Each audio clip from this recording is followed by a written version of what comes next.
അവൻ വ്യത്യസ്ത മാർഗങ്ങളിലൂടെ നയിക്കും. അങ്ങനെ അവൻ ഭയവും ഭീതിയും ഉളവാകും. അവനൊരു വിശ്വാസം മുളയ്ക്കുന്നത് വരെ അവർ തന്റെ ശിക്ഷണത്താൽ അവനെ പീഡിപ്പിക്കും. തന്റെ ശാസ്ത്രങ്ങൾ വഴി അവനെ പരീക്ഷിക്കുകയും ചെയ്യും. അതിനുശേഷം അവൻ നേർവഴി കാട്ടി അവനെ ആനന്ദിപ്പിക്കുകയും അവന് തന്റെ രഹസ്യങ്ങൾ വെളിപ്പെടുത്തി കൊടുക്കുകയും ചെയ്യും. അവൻ വഴിതെറ്റിപ്പോയാൽ അവൾ അവനെ പരിശീലിക്കുകയും നാശത്തിന് വിടുകയും ചെയ്യും. ഈ വചനം വെച്ച് നാം ഇത് ധ്യാനിക്കണം. പല ദുഷിത മാർഗങ്ങളിലൂടെ നയിച്ചെന്ന് പറഞ്ഞാൽ പല പ്രയാസങ്ങളുടെ ആദ്യകാലഘട്ടത്തിൽ ഈശോ കൊണ്ടുപോകും. അങ്ങനെ അവൻ ഭയവും ഭീതിത്വവും ഉളവാകും. അതുകൊണ്ടാണ് ഭയവും ഭീതിത്വവും ആദ്യം ഉണ്ടാകും. പ്രത്യേകിച്ച് കർത്താവിലുള്ള യൂണിവേഴ്സിറ്റി വിശുദ്ധി പാലിക്കുന്നവർക്ക് കൊടുക്കുള്ളൂ കർത്താവ്. അതാണ് 12:12 1335 ദിവസം പറയുന്നത്. അത് വരുമ്പോഴാണ് ആത്മാക്കൾ വേദിച്ചറിയാനുള്ള കൃപയും കിട്ടുന്നത്. 1 Corinthians 12:10 ശക്തമായി വരുന്നത് ലഭിക്കാണ്. വരുമ്പോഴാണ് വിവരാജ്യത്തിന്റെ രഹസ്യങ്ങളെല്ലാം വെളിപ്പെടുന്നത്. മരണം എന്താണെന്ന്, ജീവനം എന്താണെന്ന്, ഈശോ ആരാണെന്ന് എല്ലാം വെളിപ്പെട്ട് കിട്ടണമെങ്കിൽ ആ ആജ്ഞ ഇത് പ്രത്യേക കൃപയാണ്. ആ കൃപ ലഭിച്ചില്ലെങ്കിൽ ഒന്നും അറിയാൻ സാധ്യമാണ്. ആ കൃപയ്ക്ക് ഒന്ന് നല്ല പ്രശ്നങ്ങളോടെ അതുകൊണ്ടാണ് ഇത് പറയുന്നത്. ആദ്യം ഭയവും ഭീതിത്വമുള്ളതാണ്. അവരെ വിശ്വാസവും മുറയ്ക്കുന്നത് വരെ അവർ തന്റെ ശിക്ഷണത്തെ അവനെ പീഡിപ്പിക്കും. പലതരത്തിലുള്ള പ്രയാസങ്ങളും പീഡനങ്ങളും കഴിഞ്ഞ ശേഷമാണ് ഈ കൃപയിലോട്ട് വരുന്നത്. തന്റെ ശാസ്ത്രങ്ങളെ വഴി അവനെ പരീക്ഷിക്കുകയും ചെയ്യും. പല പരീക്ഷണങ്ങൾ നടക്കും. അതെല്ലാം കർത്താവ് തന്നെ ചോദിക്കുക. 1 Corinthians 13 യാക്കോബ് 1:12 ഇതെല്ലാം പരീക്ഷണങ്ങളെല്ലാം തരണം ചെയ്തു പോകുന്നു. ഓരോ പ്രാവശ്യം പരീക്ഷണം കഴിയുമ്പോൾ നാം വീണ്ടും ശക്തി പ്രാപിച്ചു വരും. 40:39 എഴുതിനപ്പെടെ ഉയർത്തുന്നേക്ക് വരും. പിടിച്ചു നിൽക്കണം. ആദ്യപ്രധാന വിശ്വാസം എത്രയായ 3:14 അവസാനം വരെ ഉണ്ടായിരിക്കണം. അതാണ് വെളിപാട് 2:2-10 വലിയ ആത്മാവുള്ള വചനമാണ് വെളിപാട് 2. അത് അനേകർക്ക് അത് എഴുതുന്ന ഓർത്തുകൊണ്ടിരിക്കണം. ഈ 2:2-10 വരെ ആദ്യം നമുക്ക് ദൈവം പല കൃപകൾ തരും. അതെല്ലാം അറിഞ്ഞിരിക്കണം. അതാണ് കേൾക്കുന്നത്. നിങ്ങളുടെ പ്രവൃത്തികളും പ്രയത്നങ്ങളും ക്ഷമാപകമായ ഉറച്ചു നൽകും. യുദ്ധനോടുള്ള സഹിഷ്ണുതയെ ഞാൻ മനസ്സിലാക്കുന്നു. അപ്പോസ്തലന്മാരെന്ന് നടിക്കുകയും എന്നാൽ അങ്ങനെ അല്ലാതിരിക്കുകയും ചെയ്യുന്നവരെ പരിശോധിച്ച് അവർ വ്യാജം പറയുന്നവരാണെന്ന് നീ കണ്ടുപിടിച്ചു. എല്ലാം സാധിക്കും ആദ്യകാലത്ത്. തീർച്ചയായും ക്ഷമാപൂർവം പിടിച്ചു നിൽക്കത്തക്ക കഴിവ് നിനക്കുണ്ട്. എന്റെ നാമത്തെ പ്രതി പീഡകൾ സഹിച്ചിട്ടും നീ ക്ഷീണിച്ചില്ല. എങ്കിലും നിനക്കെതിരെ എനിക്കൊന്ന് പറയാനുണ്ട്. അദ്ദേഹം കേൾക്കണം. നിനക്ക് ആദ്യമുണ്ടായിരുന്ന സ്നേഹം നീ കൈവെടിഞ്ഞോ? അതാണ് ആ കൈവെടിയുന്നതാണ് ആദ്യം ഉണ്ടായ വിശ്വാസം. 2 Corinthians 3:13 വിശ്വാസ ചൈതന്യം. ജ്ഞാനം 7:7-10 വനത്തില് ജ്ഞാന ചൈതന്യം. ഇതെല്ലാം വിടിഞ്ഞു പോകും. ഈശോയുടെ കൂടെ യുവദാസ് നടന്നു. ഏറ്റവും കൂടുതൽ ഈശോയ്ക്ക് പ്രയാസം നേടുവാൻ കുരിശമരണമല്ല. പലരും നേരം കുരിശിൽ കിടന്ന് മരിക്കുന്ന അത് മാനുഷ്യമായിട്ടാണ്. അത് ഈശോയ്ക്ക് നിസ്സാരമാണ്. പക്ഷെ യുവദാസ് കൂടെ നടന്നാണ് ഏറ്റവും വലിയ ദുഃഖം. എല്ലാ പാപത്തിലും മുഴുകൊണ്ട് ഈശോന്റെ കൂടെ വന്നിട്ട് ഇന്നത്തെ ദിവസം അതാണ് ഏറ്റവും വലിയ ദുഃഖം. ഈശോയ്ക്ക് കുരിശമരണ രക്തം ചിന്തിക്കുന്നത് കർത്താവിന്റെ നിശ്ചയമാണ്, പിതാവിന്റെ ഹിതമാണ്. അതെല്ലാം നല്ലതിനാണ് ധരിക്കാൻ. പക്ഷെ ഈശോ അവിശ്വസ്ത കാണിച്ചുള്ള നമുക്കുണ്ടായിരുന്നു. മറ്റൊരു തള്ളി പറഞ്ഞെങ്കിലും അവരെല്ലാം മടങ്ങി വന്നു. ചെയ്തെന്തായിരുന്നു? ചെയ്തു. നമുക്കിത് വായിക്കാം. ഇത് കഴിഞ്ഞിട്ട് ഈ പരിപാടി കഴിഞ്ഞിട്ട് ചില കാര്യം അതിനാൽ ഏത് ഭക്തിയിൽ നിന്നാണ് അനുഭവിച്ചതെന്ന് ചിന്തിക്കുക. അനുജപിച്ച് ആദ്യത്തെ പ്രവൃത്തികൾ ചെയ്യുക. അനുതമം വേണം. അത് ശക്തിയായിട്ടുള്ള അതാണ് എബ്രായർ 6:4-19 വേണം. നല്ല അനുതാപം വേണം. എന്നാലും വീണ്ടും ശക്തി വരുവുള്ളൂ. അനുദപിക്കുക.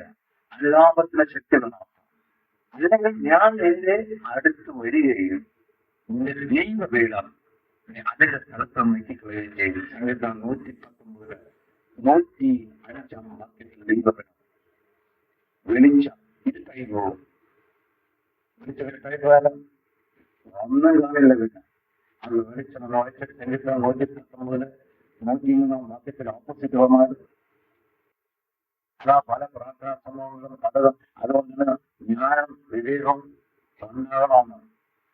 ജ്ഞാനവും വിവേകവും 1 രാജാക്കന്മാർ 3:5-10 വനത്തില് സോളമനോട് ചോദിച്ചു, ഇത് വേണം ദർശനത്തിൽ കൂടി ജ്ഞാനവും വിവേകവും ഇത് രണ്ട് വന്നിട്ട് മാത്രമേ എല്ലാം നടക്കുള്ളൂ. ആത്മാക്കളെല്ലാം വിവേചിച്ചറിയാൻ അതിൽ പലരും വീടും പ്രാർത്ഥന കൊടുക്കുന്നത് ഒരു പിഴകളെത്താൻ പാടില്ല. അതാണ് റോമ 11:16 ഇസയ്ക്കൽ 17:1-10 വനത്തില് ധൈര്യന്മാർ വരും. ആദ്യം ഉണ്ടായത് മറ്റൊരു വരും. ഒന്ന് തെറ്റിച്ചാൽ മതി. ഉണ്ടോ ഉദാഹരണം, നമ്മുടെ കൃപ ഗോവായുടെ കൃപയാണെന്ന് പറഞ്ഞാൽ എല്ലാം പ്രവർത്തിക്കണം. ഉണ്ടോ നമ്മൾ വന്നിരിക്കുന്ന കൃപ ഇതൊക്കെ പാലനീക്കാൻ തന്നെയാണ് ഉറച്ച് ആടിയുറച്ച വിശ്വാസമാണ്. അതിൽ കൂടി എന്താ നേടിയെടുക്കാൻ ദൈവത്തിന്റെ ദാനമാണ്. റോമ 9:16 തനിക്കുള്ള വനം ദൈവത്തിന്റെ കൃപയിൽ വന്ന ദാനമാണത്. നാം ആരും ആന്നിരിക്കേണ്ടെന്നാണ്. വിശ്വാസത്തിൽ കൂടിയാണ് നേടിയെടുത്തത് ദൈവം. വിശ്വാസത്തിൽ കൂടിയാണ് തന്നത്. കണ്ണം കൂട്ടി അതിന്റെ വിശ്വസിച്ചപ്പോഴാണ് 20-29 രോഗത്തിന്റെ വിട്ടുപോകുന്നപ്പോഴാണ് റോമ 12:2 15-15 നിശ്ചയിക്കുന്നതിന് ഒന്നും നേടില്ല. യാക്കോബ് 1:2-8 മത്തായി 17:21-22 അത് അത്തിമരത്തിൽ ചതച്ച കോടിന് ഉണങ്ങിപ്പോയത്. മത്തായി 21:18-22 ചതച്ച ഉടനെ ഉണങ്ങിപ്പോകുന്നത്. വിശ്വാസത്തോടെ പ്രാർത്ഥിച്ചാലെല്ലാം നടക്കുമെന്ന് മർക്കോസ് 22-29 അങ്ങനെ അപ്പോസ്തലന്മാരുടെ പറയുന്നത്. ലൂക്ക 17:5-6 ഞങ്ങളുടെ വിശ്വാസം വർദ്ധിപ്പിക്കണമെന്ന്. ദൈവത്തെ വർദ്ധിപ്പിച്ചില്ലെങ്കിൽ വിശ്വാസം നടക്കുമോ? യോഹ 4:20 വീണ്ടും പ്രവർത്തിച്ചു പോകുന്നു. റോമ 1:21 അതുകൊണ്ടാണ് നമ്മൾ എപ്പോഴും ഭാഷാപരം ഉപയോഗിച്ച് പ്രാർത്ഥിച്ചുകൊണ്ട് നടക്കുന്നത്. ഭാഷാപരം ഉപയോഗിക്കണം. ഭൂമിയുടെ എവിടെ ചെന്നാലും ഭാഷാപരം വരുന്ന ശക്തി സ്വയം കിട്ടും. ആത്മീയ ശക്തി ഒന്ന് കുഴിയിൽ പറഞ്ഞാലോ 6 വേണം. ഓരോരുത്തർക്കും ഒരു സംഗീതമോ സർവോപദേശമോ ജ്ഞാനമോ ഏതെങ്കിലും ഒന്നും നമ്മൾ ഉപയോഗിക്കുന്നുണ്ടാകണം. അതാണ് ജർമ്മിയ 17:5-18 ഒന്ന് കൊഴിഞ്ഞ് 14:6-26 ഭാഗത്തിൽ എന്തെങ്കിലും നമ്മുടെ കയ്യിൽ ഉണ്ടാകണമെന്ന്. ഇപ്പോൾ സംഖ്യ 19 3:17 ഇതൊന്നാണ് നാം ഡെലിവറി നടക്കുമ്പോൾ വിട്ടുപോകാതിരുന്നാൽ വചനമെടുത്ത് വായിക്കണം. മാർക്കോസ് 1:21-28 വേണം. മാർക്കോസ് 5:1-20 അത് പലരും മറന്നുപോയിരിക്കുകയാണ്. മാർക്കോസ് 9:14-29 വേണം. കുറച്ചേറ്റം വായിച്ചുകൊണ്ടിരുന്നാൽ അത് വിട്ടുപോകും. വിശ്വാസത്തോടെ വേണം വായിക്കാൻ. ഇവ പോയേ പറ്റൂ. ആണോ? 16 എല്ലാവരും ഒന്നുകൂടി കൗൺസിൽ ചെയ്യണം. വീണ്ടും കൗൺസിൽ ചെയ്യണം. ഒന്നുകൂടി ശക്തിപ്പെടാനായിട്ട്. നാം ഒരിക്കലും പോകുന്നില്ല. പൂർണ്ണാണെന്ന് വിചാരിച്ചാൽ നമുക്ക് അത് പോകും. വീണ്ടും കൗൺസിൽ ചെയ്യുന്നു. വീണ്ടും ശക്തിയായി പ്രവർത്തിക്കും. കുട്ടികൾ തിരിച്ചും പ്രബോധനം കേൾക്കും. കൂടാതെ നീതിയുള്ള പരിശീലനം വരും. നേരത്തെ പറഞ്ഞൊന്ന് വായിച്ചെങ്കിൽ 1-10 സ്റ്റാൻഡിൽ ആരെങ്കിലും പതിനഞ്ച് മുതൽ 25 പറയണം. അതാണ് ഇന്ന് കിട്ടിയ മെസ്സേജ്. നാസരത്തിൽ ജീവിക്കാൻ. അതാണ് ഇന്ന് വായിച്ച ലൂക്ക 22-24 കാലത്ത്. അതാണ് മെസ്സേജ്. അവനിൽ വലിയവൻ ആരാണ് എന്നൊരു തർക്കം അവരുടെ ഇടയിലുണ്ടായി. അപ്പോൾ അവൻ അവരോട് പറഞ്ഞു, വിജാതിയല്ലവൻ അവരുടെ രാജാക്കന്മാർ ആധിപത്യം അടിച്ചേൽപ്പിക്കുന്നു. അവരിൽ നിന്നും അധികാരമുള്ളവരെ അവർ ഉപകാരികളായി കണക്കാക്കുകയും ചെയ്യുന്നു. അല്ലാതെ നിങ്ങൾ അവരെ ആയിരിക്കരുത്. നിങ്ങളിൽ ഏറ്റവും വലിയവൻ ഏറ്റവും ചെറിയവരെ പോലെയും അധികാരമുള്ളവൻ ശുശ്രൂഷകരെ പോലെയും ആയിരിക്കും. ആരാണ് വലിയവൻ? ഭക്ഷണത്തിൽ ഇരിക്കുന്നവനോ പരിചരിക്കുന്നവനോ? ഭക്ഷണത്തിൽ ഇരിക്കുന്നവനല്ലേ. ഞാനാകട്ടെ നിങ്ങളുടെ ഇടയിൽ പരിചരിക്കുന്നവരെ പോലെയാണ്. ഏത് പരീക്ഷകളും എന്നോട് കൂടെ നിരന്തരം ഉണ്ടായിരുന്നവരാണ് നിങ്ങൾ. എന്റെ പിതാവ് കുറച്ച് രാജ്യം കൽപ്പിച്ചിരിക്കുന്നത് പോലെ ഞാൻ നിങ്ങൾക്ക് തരുന്നു. അത് നിങ്ങൾ എന്റെ രാജ്യത്തിൽ എന്റെ മേശയിൽ നിന്ന് ഭക്ഷിക്കുകയും ആനന്ദിക്കുകയും സിംഹാസനങ്ങളിൽ നിന്ന് ഇസ്രായേലിലെ 12 ഗോത്രങ്ങളിൽ വിരിക്കുകയും ചെയ്യുന്നതിന് വേണ്ടിയത്രേ. അപ്പോ മേശയിൽ നിന്ന് ഭക്ഷിക്കുകയും ആനന്ദിക്കുകയും സിംഹാസനങ്ങളിൽ ഇരുന്ന ഇസ്രായേലിലെ 12 ഗോത്രങ്ങളെ വിരിക്കുകയും ഇത് എല്ലാവരെയും കൗൺസിൽ ചെയ്യണമെന്നാണ് 12 ഗോത്രങ്ങൾ. പക്ഷെ എല്ലാത്തിനെയും ആരെ കിട്ടിയാലും അവിടെ കൊണ്ടുവരണമെന്നാണ് 12 ഗോത്രങ്ങൾ. അവിടെ വ്യത്യാസമില്ല. ആ ഗോത്രങ്ങൾ പറഞ്ഞതാണ് 12 ഗോത്രങ്ങൾ വെച്ച് ലോകത്തിലെ എല്ലാവരെയും. അതാണ് ഗലാത്യ 3:26-29 കാലത്തില് പൗലോസ് പറയുന്നത്. യേശു ക്രിസ്തുവിനുള്ള വിശ്വാസം വഴി നിങ്ങളെല്ലാവരും ദൈവപുത്രന്മാരാണ്.